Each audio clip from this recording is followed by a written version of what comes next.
How are we doing, YouTube? It's your friendly gamer, SmartEntity here. Today we're going to have a head-on comparison between the Atterax, which was a new Guardian faction weapon that was released a few weeks back, versus the almighty Dual Ichor.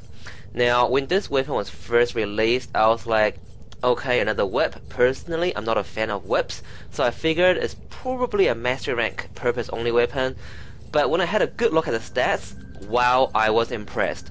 Now, classically, as far as melee weapons go, you had the Dual Ichors, which was your non-channeling ultimate melee, and then you got the Dragon Arcana, which was your ultimate channeling melee.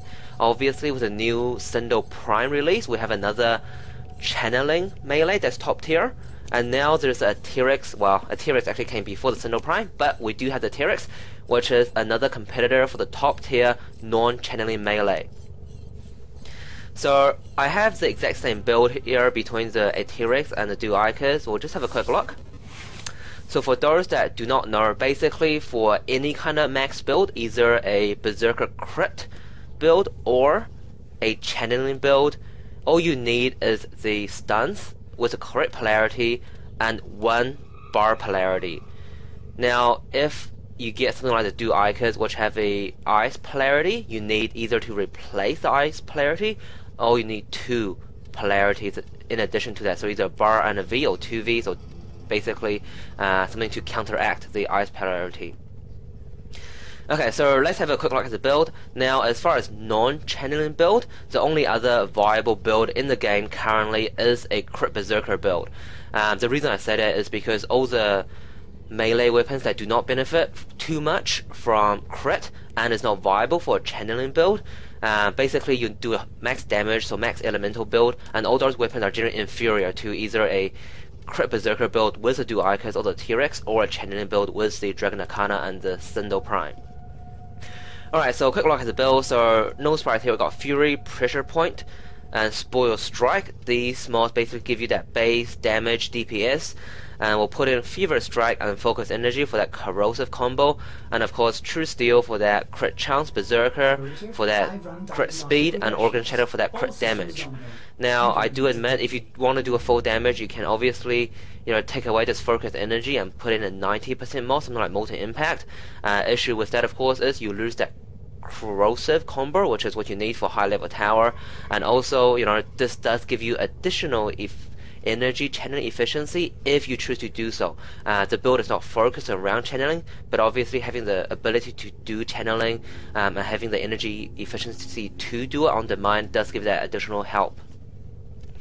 So obviously the build is meant for high level tower, which is basically the only build I'm going to go into, and we'll have a quick look at the Dual Ichors, which is over here. So mods are rearranged slightly differently, but the exact same build with a different stance, obviously. So like I was saying before, because Dual Ichors do have that reverse D polarity, which is over here, so you need to put two formats on, or one format to replace this. I personally do not like replacing polarity unless it's a Warframe power ability, just because the game changes so often and you never know when a certain polarity will be useful in a game or in a later build. So basically I put on a bar and a V polarity, and that pretty much counters the reverse D polarity there. Now, the reason I was so impressed with the Atterax when it first came out was because I had a quick look at the stats versus the Dual Ichors. So I got the Dual Ichors on the left and the Atterax on the right. Now, if you have a quick look here, the Dual Ichors has a attack of base damage 35 and a attack speed of 1.1. The Atterax has a attack speed of 0.9 and a base damage of so 45.1. Alrighty, so let's have a rough look at what these weapon potential may be. So if we just do the base damage times the attack speed, I know in this game there's a lot of numbers, a lot of stats associated with each weapon, and a lot of those numbers do matter, but it's a very rough estimate. Let's look at the base damage times the attack speed for the Dual Ichors.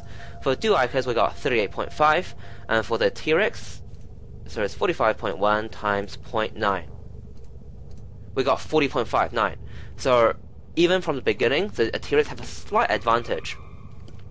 Now, as far as wall attack, leap attack, spin attack, none of these matter that much because, yes, I do use spin attacks a lot, but if you think about when you're indoors high levels, versus heavy gunners, you're not gonna spin him around, right? You're gonna be mashing the E button. So I wouldn't worry about these, I guess, non-conventional attack forms too much. Starters, I mean, single target starters never really concerns me too much. AoE matters, single target doesn't matter that much. Stamina, 12, great. Now, crit multiplier, crit chance, these stats matters a lot, but luckily for us, they're the same here between these two weapons. Channeling the damage 1.5, channeling cost 5, no surprise there. So again, from the crit multiplier and crit chance automatically, that should point to you, okay, with this weapon, we need a crit Berserker build. And just from, this base damage and the base attack speed, we see the tier is slightly better, but we all know with mods, your base mods, your bonus elemental mods, that small increase becomes humongous, right? So let's just have a quick look at how humongous that is. So we got the Dual Ichors over here, same build, exactly same build, and without Berserker activated, we got these damages here. So total damage, now you look at this number when you're doing relatively low to mid-level gameplay. So anything, I guess, less than 30, level 30 also, and the reason is basically total damage tells you, what damage you'll be doing and how likely you are to one-shot an enemy, right? And if you're doing very high levels, so your 60-minute plus T3, T4 survival, 40 wave plus T3, T4 defense, you look at sustained DPS. And this basically tells you, or give you an indication of how good you are at facing those heavy gunners, right? Because you're not gonna one-shot a heavy gunner. You're gonna take it a while. You probably 2-3 shot them, depending on how your crit lands. But this number matters when you're doing high level. Obviously, if your total damage is high, your sustained DPS should be high as well, generally. But again, that's how I look at these numbers. So obviously, we have a crit build here, and with no Berserker activation, here's the number we get. And we have the rank 30 Atterax here, again with this exact same build. And already we see a higher total damage and a higher sustained DPS. Now, one thing to note is if we activate Berserker 3 times, obviously the number increases a lot, right? So, a decent increase definitely there. But one thing to note is that Berserker buffs are really mainly relevant for high level gameplay. And what that means is, again, when you're facing those heavy gunners, it's not gonna die to one shot. So you hit and hit and hit, and Berserker will activate every time you land a crit. So at your 60-minute plus, you're facing about 100 level heavy gunners. As long as you don't die first, if you're there and you're pressing E, mashing the E button, Berserker is gonna activate, and this is really, the DPS damage you'll be looking at when you are fighting that high level, heavy gunner, those high level enemies, right? And again, no surprise there, the Atterax is slightly better than the Dual Ichors. But what you need to know again is, we're looking at about 100 damage as far as DPS goes, but when we're at that 60-minute, you've been in the game for 60 minutes, right? That's how many seconds passed. And in survival, there's never no enemies, right? Sure, you may go into a map where everyone's split and there's low spawns, but enemies aren't spawning. So you're constantly fighting enemies, and that 100 DPS translates to, I guess a rough estimate, millions of damage over that 60-minute time, right? Or 60-minute plus even. So this really, really does matter. But guys, as I always say, never rate a weapon based on numbers alone, because even if a weapon have a higher number in gameplay, it may not translate the same thing. Now, I will show a bit of gameplay now, just to give us an idea of what these weapons are like in-game. Alrighty, so I'm in a T3 Exterminate here. We're just going to play the game, get a feel of how these weapons perform and act. So first up, we have the Atterax. Now, I'm not going to bother with combos. I'm going to equip my secondary and just mash the E button. Basically, I do not recommend equipping melee at baseline or use combos for any non-channeling build weapons, unless the combo directly benefit. So something like Crimson Dervish and Darkrai Prime, where there's a clear benefit, you want to use combos and you want to equip your melee, but in most situations, using combos and equipping melee actually decreases DPS. So both Atterax and Dual Ichors do not benefit much from combos. So in these gameplays, I try to look for heavy gunners because, you know, they're the ones that's going to take a few shots, and they're the ones that are going to be representative. So as we can see, you know, to begin with is pretty slow, and it does take a few shots to kill these heavy gunners. So we're gonna just have a look. So our enemies here are around 32 to 33, and obviously as the game proceeds with, you know, your T4 survivals and whatnot, enemies are much higher level and they're gonna take a few more shots. So I got a couple more guys over here, so let's have a look. Right, so he takes a few shots, but once Berserker do activate, the attack speed is quite high and overall it doesn't take too long to kill an enemy. Got another guy over here. Let's see how he takes it.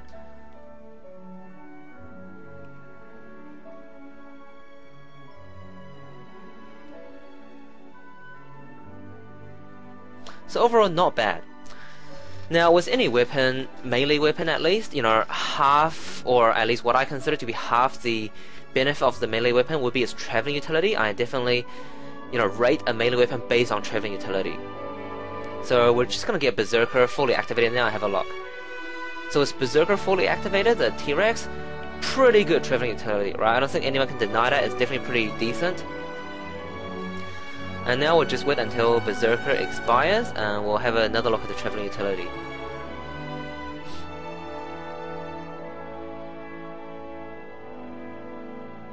Alright, so I might just pause the video here and let Berserker expire. Okay, so here we go. We got Berserker completely non-activated, and traveling utility, pretty bad, right? Pretty bad. Don't get me wrong, it's not as bad as something like your Reaper Prime or Dragon Arcana, but definitely no match for the Dual Zoran or Dual Ichor.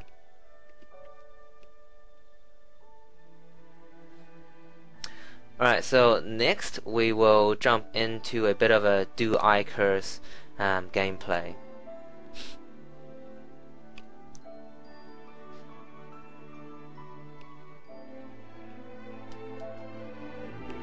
Alrighty, so here's the king, here's the Dual Ichors, here's the what I consider the most powerful, the ultimate melee weapon in the game currently. So again, we're just gonna have a bit of a feel, do a bit of gameplay, see how this weapon compares. So far, pretty good, pretty good. Heavy gunner, no problem. Another heavy gunner, no problem. So I think you may already kind of got a feel that Dual Ichors may be slightly better. Heavy gunners, you know, takes 2 to 3 shots, versus your Atterax, which took about 3 to 4 to 5 shots. And of course, with Berserker activated, Dual Ichors just spins like there's no tomorrow.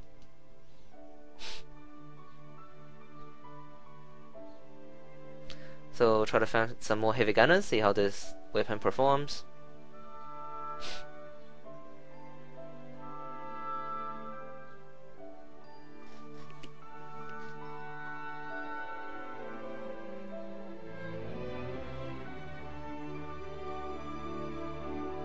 Now I'm going to do a bit of spoiler alert here. Generally I do consider Dual Ichors to be overall better than the Atterax, despite the lower total damage. I'm going to go into more detail why that is, but I think you guys would agree that just based on what you've seen thus far, Dual Ichors definitely do seem to perform a bit better.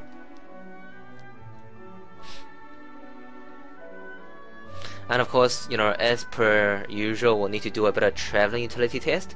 Now, Dual Ichors have been in the game for a very long time, so for any of you guys that have used Dual Ichors with, you know, the proper build, you know, traveling utility wise, this weapon is arguably the best with Berserker on. Slightly inferior to the Dual Zoran without Berserker, but definitely up there. So have a look. So we're gonna basically just jump around here a bit.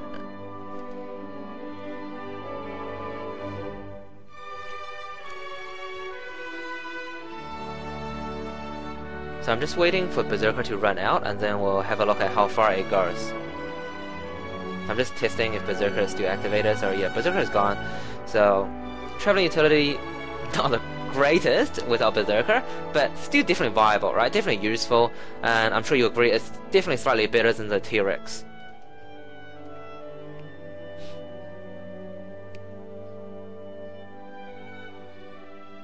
So definitely better than without active melee. Alrighty, so now we'll try to activate Berserker to the fullest, and we'll see Traveling Utility again. Hopefully there's enough enemies around where I can actually activate this.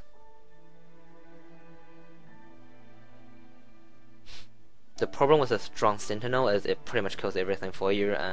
Sometimes that's great, sometimes that's not. Alrighty, so we should have Berserker activated 3 times now. Have a look at the Traveling Utility. Alright, might want to just get rid of this guy first. Okay, so let's have a look at the Traveling Utility. Pretty impressive, right? Pretty awesome. Arguably the best Traveling Utility in the game with Berserker fully activated.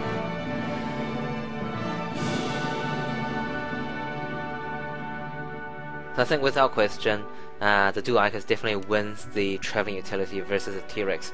Not surprisingly, since it does have that higher, I guess, attack speed. Now I'm just going to have a quick look again here at the wiki to explain why the Dual Ichor performs slightly better than the Atterax. So I have the Atterax here, I've had a look at the damage, it has higher damage, but having a look at the Dual Ichors, the Dual Ichors have 806.4 corrosive damage. Right? Corrosive damage is what's going to basically give you that extra damage boost against those heavy gunners. And if we have a, think about what other enemies there are in the void, no one else really give you that much hassle. Moas, Ancients, none of them are a big issue. It's mainly the heavy gunners that's going to give you the most issue. And if you have a look at the Atterax, it's only 623.46 corrosive, right? The impact, puncture, slash, that's not going to contribute too much to fighting those heavy gunners. So it's because of this lower corrosive damage that the Atterax have compared to the Dual Ichors, that the Dual Ichor actually perform better in high level tower compared to the Atterax. And we've already established the Dual Ichors have better traveling utility. So that's why, in my opinion, the Dual Ichors is actually overall a better weapon compared to the Atterax. Now, of course, there are different factions, and certain factions the Atterax will perform better.